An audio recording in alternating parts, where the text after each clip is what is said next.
ꯄꯥꯎꯆꯦꯗ ꯌꯨꯝꯐꯝ ꯑꯣꯏꯕ ꯃꯔꯨꯑꯣꯏꯕ ꯄꯥꯎ ꯈꯔ ꯑꯞꯗꯦꯠ ꯇꯧꯖꯔꯤ 𝗖𝗢𝗨 ꯀꯥꯔꯛꯀꯗꯕ ꯂꯥꯛ 50 ꯃꯥꯊꯣꯏ ꯍꯦꯟꯕꯒꯤ ꯁꯦꯟꯐꯝ ꯍꯥꯏꯍꯠꯈ꯭ꯔꯦ꯫ ꯖꯤꯔꯤꯕꯥꯝ ꯄꯨꯂꯤꯁꯀꯤ ꯁ꯭ꯇꯦꯁꯟ ꯑꯣ.ꯁꯤ ꯑꯣꯏꯔꯝꯕ ꯏꯕꯣꯇꯣꯝꯕꯤꯒꯤ ꯌꯨꯝꯗꯒꯤ ꯇꯤꯛꯀꯤ ꯎꯕꯥꯛꯁꯤꯡ ꯐꯥꯒꯠꯈ꯭ꯔꯦ꯫ ꯏꯟꯗꯤꯌꯥꯒꯤ ꯇꯣꯉꯥꯟ-ꯇꯣꯉꯥꯟꯕ ꯁ꯭ꯇꯦꯠꯁꯤꯡꯗꯒꯤ ꯃꯅꯤꯄꯨꯔꯗ ꯆꯪꯂꯛꯄꯒꯤ ꯏꯅꯔ ꯂꯥꯏꯟ ꯄꯔꯃꯤꯠ (ILP) ꯄꯤꯕꯒꯤ ꯈꯣꯝꯒꯠꯈꯤꯕ ꯁꯦꯟꯐꯝꯁꯤꯡ ꯇ꯭ꯔꯦꯖꯔꯤ ꯑꯣꯐꯤꯁꯇ ꯊꯝꯖꯤꯟꯕꯗꯒꯤ ꯋꯥꯊꯣꯛ ꯑꯃꯃꯨꯛ ꯆꯤꯡꯊꯣꯔꯛꯂꯦ꯫ ꯖꯤꯔꯤꯕꯥꯝ ꯄꯨꯂꯤꯁ ꯁ꯭ꯇꯦꯁꯟꯒꯤ ꯑꯣꯐꯤꯁꯔ ꯏꯟꯆꯥꯔꯖꯅ ꯄꯤꯈꯠꯂꯛꯄ ꯔꯤꯄꯣꯔꯠ ꯑꯃ ꯁꯣꯁꯤꯌꯦꯜ ꯃꯤꯗꯤꯌꯥꯗ ꯅꯧꯅ ꯚꯥꯏꯔꯦꯜ ꯑꯣꯏꯔꯛꯄꯗ ILPꯗꯒꯤ ꯀꯥꯔꯛꯀꯗꯕ ꯂꯨꯄꯥ ꯂꯥꯛ 50 ꯃꯥꯊꯣꯏ ꯍꯦꯟꯕꯒꯤ ꯁꯦꯟꯐꯝ ꯍꯥꯏꯍꯠꯈ꯭ꯔꯦ ꯍꯥꯏꯅ ꯎꯠꯂꯤ꯫ ꯔꯤꯄꯣꯔꯠ ꯑꯁꯤ ꯀꯔꯝꯕ ꯃꯇꯝꯒꯤꯅꯣ ꯍꯥꯏꯕ ꯆꯞ ꯆꯥꯅ ꯈꯪꯕ ꯉꯝꯗ꯭ꯔꯤ꯫ ꯃꯁꯤꯒꯤꯁꯨ ꯃꯊꯛꯇ ꯁꯤꯔꯤꯕ ꯃꯔꯥꯜ ꯑꯁꯤ ꯀꯗꯥꯏ ꯐꯥꯎꯕ ꯆꯨꯝꯕꯒꯦ ꯍꯥꯏꯕꯒꯤ ꯃꯇꯥꯡꯗ ꯑꯣꯐꯤꯁꯤꯌꯦꯜ ꯑꯣꯏꯕ ꯄꯥꯎꯗꯤ ꯆꯞ ꯆꯥꯅ ꯐꯪꯕ ꯉꯝꯗ꯭ꯔꯤ꯫ ꯑꯣꯐꯤꯁꯤꯌꯦꯜ ꯑꯣꯏꯕ ꯁꯤꯜꯁꯤꯡ ꯌꯥꯎꯔꯒ ꯐꯪꯂꯤꯕ ꯔꯤꯄꯣꯔꯠ ꯑꯁꯤꯗ ꯀꯨꯝꯖꯥ 2022ꯒꯤ ꯑꯥꯒꯁꯠ 1ꯗꯒꯤ ꯆꯍꯤ ꯑꯗꯨꯃꯛꯀꯤ ꯗꯤꯁꯦꯝꯕꯔ 38 ꯐꯥꯎꯕꯗ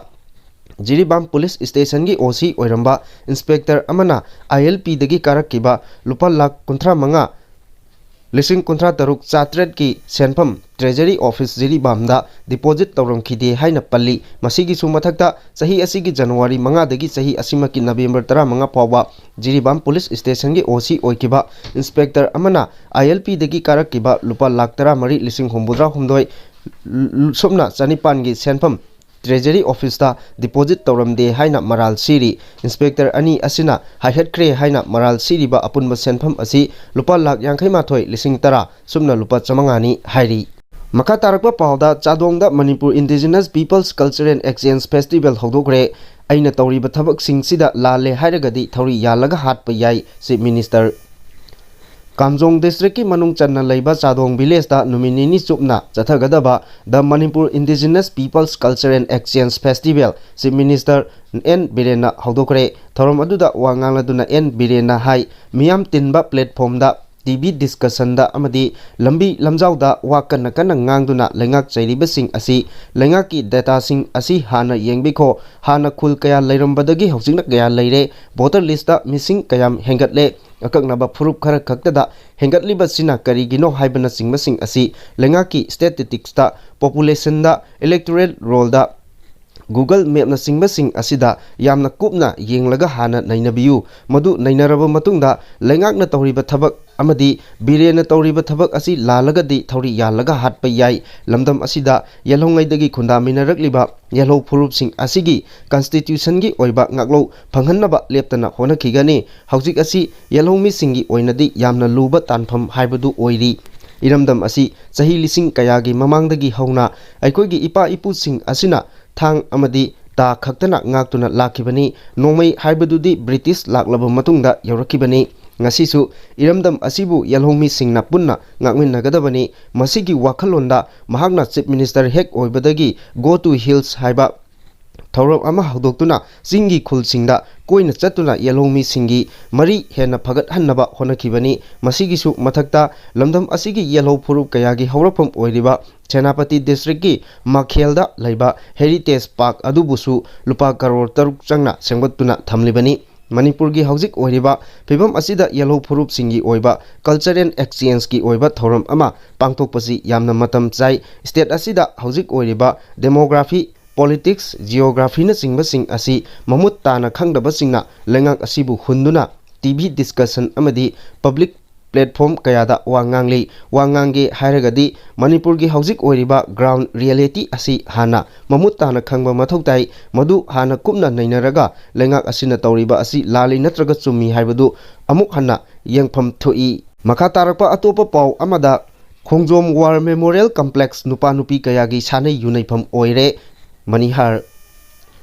ꯃꯅꯤꯄꯨꯔꯒꯤ ꯄꯨꯋꯥꯔꯤꯒ ꯁꯥꯒꯣꯟꯅꯔꯤꯕ ꯇꯨꯔꯤꯖꯝ ꯗꯤꯄꯥꯔꯠꯃꯦꯟꯠꯒꯤ ꯃꯈꯥꯗ ꯂꯩꯔꯤꯕ ꯈꯣꯡꯖꯣꯝ ꯋꯥꯔ ꯃꯦꯃꯣꯔꯤꯌꯦꯜ ꯀꯝꯄ꯭ꯂꯦꯛꯁ ꯉꯁꯤꯗꯤ ꯁꯥꯟꯅꯩ ꯌꯨꯅꯩꯐꯝ ꯑꯣꯏꯔꯦ꯫ ꯌꯦꯡꯁꯤꯟꯕꯤꯅꯕ ꯀꯅꯥꯁꯨ ꯂꯩꯇ꯭ꯔꯕ ꯃꯄꯨ ꯄꯥꯟꯗꯕꯒ ꯆꯞ ꯃꯥꯟꯅꯔꯦ ꯍꯥꯏꯅ ꯐꯦꯗꯦꯔꯦꯁꯟ ꯑꯣꯐ ꯁꯤꯚꯤꯜ ꯁꯣꯁꯥꯏꯇꯤ (ꯐꯣꯛꯁ)ꯀꯤ ꯄ꯭ꯔꯁꯤꯗꯦꯟꯠ ꯃꯅꯤꯍꯥꯔꯅ ꯐꯣꯡꯗꯣꯛꯈ꯭ꯔꯦ꯫ ꯈꯣꯡꯖꯣꯝ ꯋꯥꯔ ꯃꯦꯃꯣꯔꯤꯌꯦꯜ ꯀꯝꯄ꯭ꯂꯦꯛꯁꯇ ꯉꯁꯤ ꯅꯨꯡꯊꯤꯜ ꯂꯩꯀꯥꯏ ꯃꯤꯌꯥꯝ ꯑꯃꯗꯤ ꯀ꯭ꯂꯕꯀꯤ ꯃꯤꯑꯣꯏꯁꯤꯡ ꯌꯥꯎꯅ ꯄꯥꯡꯊꯣꯛꯈꯤꯕ ꯄꯥꯎꯃꯤꯁꯤꯡꯒ ꯎꯅꯕ ꯑꯃꯗ ꯐꯣꯛꯁꯀꯤ ꯄ꯭ꯔꯁꯤꯗꯦꯟꯠ ꯇꯤ.ꯑꯩꯆ. ꯃꯅꯤꯍꯥꯔꯅ ꯃꯈꯥ ꯇꯥꯅ ꯍꯥꯏ ꯀꯝꯄ꯭ꯂꯦꯛꯁ ꯑꯁꯤꯒꯤ ꯑꯀꯣꯏꯕꯗ ꯂꯩꯔꯤꯕ ꯃꯤꯌꯥꯝ ꯑꯃꯗꯤ ꯀ꯭ꯂꯕꯁꯤꯡ ꯌꯥꯎꯅ ꯃꯐꯝ ꯑꯁꯤꯒꯤ ꯐꯤꯕꯝ ꯌꯦꯡꯁꯤꯜꯂꯨꯕꯗ ꯀꯝꯄ꯭ꯂꯦꯛꯁ ꯑꯁꯤ ꯌꯥꯝꯅ ꯐꯤꯕꯝ ꯁꯣꯛꯅ ꯂꯩꯔꯝꯕ ꯊꯦꯡꯅꯔꯦ꯫ ꯂꯝꯗꯝ ꯑꯁꯤꯒꯤ ꯌꯥꯝꯅ ꯁꯤꯡꯊꯥꯕ ꯌꯥꯔꯕ ꯑꯃꯗꯤ ꯇꯨꯔꯤꯁꯁꯤꯡꯒꯤ ꯃꯤꯠꯌꯦꯡꯐꯝꯁꯨ ꯑꯣꯏꯔꯤꯕ ꯃꯐꯝ ꯑꯁꯤꯒꯤ ꯑꯣꯏꯔꯝꯂꯤꯕ ꯐꯤꯕꯝ ꯑꯁꯤ ꯌꯥꯝꯅ ꯊꯃꯣꯏ ꯁꯣꯛꯅꯤꯡꯉꯥꯏ ꯑꯣꯏꯔꯦ꯫ ꯀꯝꯄ꯭ꯂꯦꯛꯁ ꯑꯁꯤꯒꯤ ꯑꯀꯣꯏꯕꯒꯤ ꯐꯤꯕꯝ ꯌꯦꯡꯁꯤꯜꯂꯨꯕꯗ ꯁꯥꯟꯅꯩ ꯌꯨꯅꯩꯐꯝ ꯑꯣꯏꯔꯝꯕꯒꯤ तारंबा फत्तबा पोलमसिंगना पिक थालमखी कॉम्प्लेक्स असिदा थालंबा मई सोलर प्लेट अमदी बैटरीना सिंगबसिंग पुमनमक हुरान खिबना अमता लैरमद्रे मियामनसु मफम असिदा कोइबा लाकपा मतमदा यामना सेक्शनना इसामकी इरलनी खनबियु हाइकी महाना मखा ताना फोंदोकिबदा मणिपुर लेंगांगना मफम असिबु यामना फजना सेंबिदुना थंबिरबसु मफम असिदा लेंगांगना ngasi फावबा अवत अपा अमता येंसिनबिदबा मफम असिदा कोइबा लाकलिबा मियामनसु मतम चाना चंगबा मतम चाना हनबगी हैनबी लेतबा मफम असिबु मतम पुमनमक्ता फ्री थारगा थंबा मरमना नुमित तारकपगा सानै युनैफम ओइबा अदुगा ngaliङै मतमदना कॉम्प्लेक्स असिगी असिकपा मफम सिंगदा नुपा नुपी सिंगी रोमांस सानफम ओइबा असिगुम्बा फत्तबा मयाम असिगी प्रोटेक्शन तौबिनबा लैतबना मियामगी मियेंफम असि पुंगमांग मांगहले कोविड लाइचत लाक्ट्रिङै ममांगदा मफम असि येंसिननबा पॉलिटिक्स तौरिबसिंगना मखोइगी कमिटी अमा सेमदुना लैरमी हाइना ताइ अदुमकपु मखोइसिंग अदु मफम असि येंसिननबा प्रोटेक्शन तौनबा लैबा ओइरमदबा काउंटर हांगलगा मफम असिदा कोइबा लाक्लिबसिंगदगी सेल लौनबा मसा मसा नुंगाइनबा खक्तगी ओइरमबा मरमना कॉम्प्लेक्स असि नोंग नोंगगी छोथरकपा मफम अमा ओइरकपनी मसी यामना लाइबक थीबनी हाइकी मफम असी प्रोटेक्शन तौदुना हेना पजब मफम अमा ओइना थमनबा पांदमदा था असिगी 15 focus Thoubal district लेकाई मियाम अमदी club सिंगापुरना committee अमा सेमदुना काउंटर हांगबगा लोइनना मफम असिबु येंसिनदुना लु नाना थमनबा होनरगनी हाइकी मफम असिदा नुमिदांग सानै युनैफम ओइबा ओक्तबी सिंगी मयाई काबा चिंजाक साफम ओइबा थिंगबगा लोइनना मफम असी यामना सिंथानिङाई ओइबा मियामना हेना पामनबा मिडेंगफम अमा ओइनबा होनरगनी मियामना खंबिगदबदी मफम असी मयाई काबा चिंजाक साफम नते ओक्तबी सिंगी सानै युनैफम नते हाइबसी खंबियु मफम असिबु मांगथोकपगी थबक असी तौबिरनु हाइकी मखा तारकपा पाउदा पोचैगी ममल ख्वाइदगी वांगबा इंडिया की स्टेट मणिपुरना ओइरे मणिपुर नवेम्बर थागी इन्फ्लेक्शन की चांग 10.12 ओइरी लेबाक असिगी ओइना पोट की ममल ख्वाइदगी वांगबा स्टेट असी मणिपुरना ओइरे ministry of statistics and programme implementation की रिपोर्ट की मतुंग इन्ना नवेम्बर थागी मणिपुर की इन्फ्लेशन की चांग असी 10.12 यौरे मणिपुर की मथंगदा छत्तीसगढ़ना पोट ख्वाइदगी तांगबा लेबाक असिगी स्टेट सिंगी मनुंगदा अनीसुबदा लई हाइरी था 15 रोम कांगलुप की इरांग नंगलबा मणिपुरदा चलिबा सही असिगी जुलाई थादा इन्फ्लेशन की चांग असी 10.38 यौदुना लेबाक असिगी मनुंगदा पोट ख्वाइदगी तांगबा स्टेट ओइखिबनी मधुगी मतुंगदगी इन्फ्लेशन असी हंथरक्तुना सही असिगी अक्टोबर थादा मणिपुर की इन्फ्लेशन की रेट असी 9.68 दा हंथरुरबनी इन्फ्लेशन की रेट असी हंथरुरे हाइरबसु मणिपुरना लेबाक असिगी मनुंगदा ख्वाइदगी पोट तांगबा स्टेट अदुमक ओइदुना लाखिबनी मखा तारकपदा सही असिगी नवेम्बर थादा मणिपुर की इन्फ्लेशन की रेट असी अक्टोबर थादा चादा 9.33 तगी 10.12 अमुक वांखलक्तुना था असिगी मनुंगदसु मणिपुरदा लेबा असी पोचै ममल ख्वाइदगी वांगबा इंडिया की स्टेट सिंगी मनुंगदा ख्वाइदगी मकोक्ता लैरकिबनी इंडिया की ओइना इन्फ्लेशन रेट असी अक्टोबर थादा 3.19 ओइरमबदगी नवेम्बर थादा 5.39 दा हंथख्रबनी मखा तारकपा पाउदा इंडिया अमदी म्यांमार ताइनबा ngमखै संबल खाबगी थबक कुमांग चौक्सिनना पाइखटपा हौरे किलोमीटर 1492 रोम छांगबा इंडिया अमसुंग म्यांमार ताइनबा ngमखै संबल खाबगी बॉर्डर रोड ऑर्गेनाइजेशन BRO ना सही 10 की मनुंगदा लोइसिनबा पांदम थमदुना थबक कुमांग चौक्सिनना पाइखटपा हौरे हाइडी टाइम्स ऑफ इंडिया दगी फंगबा पाउ अमना हाई ngमखै संबल खाबगी थबक असी चथबदा फेंसिंग खक्तदा लुपा करोड़ 10,000 अदुगा ngमखै यौना लाकदबा लंबी हुमफु सेमनबा लुपा करोड़ 13,000 चंगनी पानरी आर्मी की माइकैदगी फोंदोरकपगी मतुंग इन्ना इंडिया लेंगा की एजेंसी सिंगना चथखिबा सर्वे अमदा इंडो म्यांमार की ngमखै असिदा मपुंग फाबा सेक्शन तौरांग पिनबा अमदी अवांग नोंपोकी स्टेट सिंग तंगदु लेताना थमनबा इलेक्ट्रिक करेंट थाजिनबा संबल किलोमीटर 400 यावना पुन्ना किलोमीटर 1,500 की संबल खाबगी तंगाई फदबा लई हाइरी म्यांमारदा हौजिक ओइरिबा चरांगनबा असिना मियोय 1,38 रोम इंडियादा लांजेनरक्तुना हौजिकसु सैदांगतुना Larry चैरक असिदा मणिपुरदसु Kuki-Zo अमदी मैतैसिंगी मरक्ता इरांग थोक्तुना Larry म्यांमारदसु Kuki-Zo अमदी मैतैसिंगी मरक्ता इरांग थोक्तुना Larry म्यांमारगी इरांग असिना हेना कंसिलकपना ह्यूमन ट्रैफिकिंग खुचु खुलाई थादोक थाजिन अमदी ड्रग की पोलम कया ngमखै लाना पुसिलकपगी क्वाथोकसु लैरी हौखिबा ता 3-3 लुपा करोड़ 10,000 चामा कुनमंगा हेनबगी ड्रग्सिंग ngमखैदगी फाखिबगी पाउसु लैरी हाइरी पाउ असिना मखा ताना हाइ इंडिया की नोंपोक लोमदा खुंदारिबा फुरुप खरना ngमखै संबल खाबगी मायोक्ता लै खागदोरिबा संबल असिना ngमखै लाना खुंदारिबा मानब फुरुप सिंगी मियोय लापथोक हनलगनी हाइबगी वाफमसिंग फोंदोकनरी अदुमपु लेंगाक असिना पाइखतलिबा संबल खाबगी थबा असिदा बायोमेट्रिक सिस्टम खिनबा गेट कया थमदुना ngमखै लानथोक लानसिन तौबदा लाइनबा होनगनी हाइरिबा गेटसिंग असि करमबा मफमसिंगदा थमगनी हाइबदुसु ngमखै संबल मनाक्ता लैरिबा खुंजासिंगा तानारगा थमगनी हाइबा वाफमसु थमली ngमखै संबल खाबगी थबा असि मरु ओइना मफम असिदा चथोक चसिन तौरिबा खुलाई पाइबसिंग थिंगनबा पाइखतपनी संबल खाबा असिना ngमखै मनाक्ता तारिबा खुंजासिंगदा ललोल इतिकी कानबा कया पीरगनी हाइना पाउ असिना मखा तारी मखा ताबा पाउदा चुराचांदपुरदगी मियोय अनि ड्रग कोनना मेघालयदा फारे चुराचांदपुरदगी मियोय अनि मेघालयगी ईस्ट खासी हिल्स पुलिसना मदान तिंग पुलिस स्टेशन की मनुंग चन्ना लैबा 𝗟𝗢𝗡𝗏 हेरोइन ग्राम 130 कोनना फारे हाइरी फारब मियोय अनि अदुदी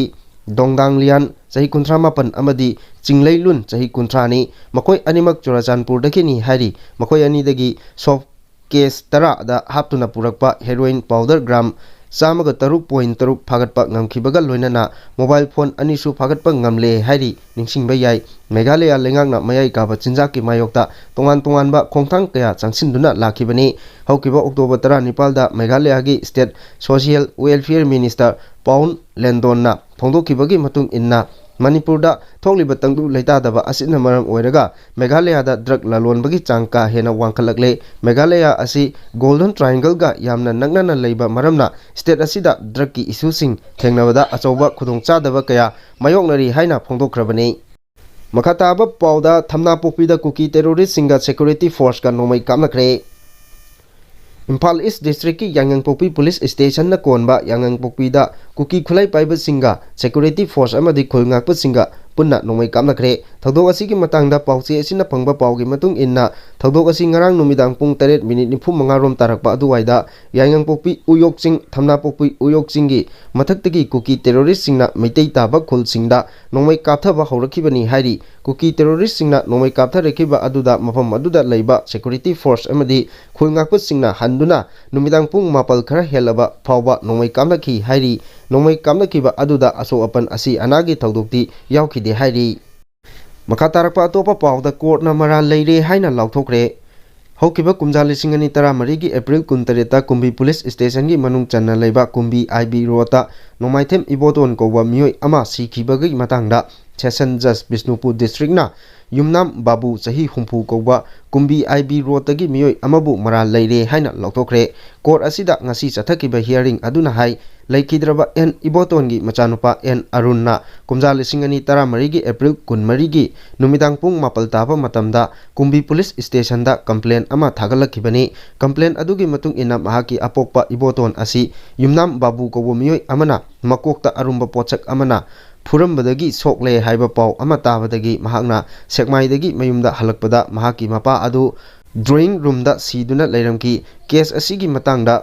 आयोना कुपना थिजिनकी मदुदा अमुबा मचुगी खोंग्राव अमदी असंगबा मचुगी सोल अमा फंकी मसिगी मतुंग सही अदुगी एप्रिल 19 दा लैकिद्रबा मियोय अदु पोस्टमार्टम तौकी लोइनना नुमित अदुमकी नुंगथिल पुंग 3 मिनिट 90 चटपा मतमदा एक्यूज ओइरबा मियोय असि फाखी एक्यूज असिना फोंदोरपगी मतुंग इन्ना लैकिद्रबा मियोय अदुगा महाका यु थमिनबनी मदुदा खनरकपदगी मखोयगी महाकी मकोक अदु पाइरगा मरी मंगारक थोंजिलदा थिंजिन सुजिनखिबनी मदुदा महाक लैखिदबनी मसिगी मतुंगा महाक तेराखोंग अवांग लैकाइदा लैबा थिंगमम जोयचंद्र कोबो मियोय अमगी युमदा लोटखिबनी मसिगी मखा तारकपा ओइना आईओना तिगतपा याबा तिगतलबा मतुंग कोर्टा रिपोर्ट पिखलखिबनी हाइरिबा रिपोर्ट अदु कोर्टना कुपना नैनारबा मतुंगदा युमनाम बाबू असि आईपीसी की सेक्शन 3042 की मखादा मरा लैरे हाइना लाउथोखिबनी लोइनना महाकना करी चेराक फंगदगे हाइबा सेंटेंस हियरिंग अदुदी था असिगी 13 कोर्ट असिना चथरगनी हाइरी।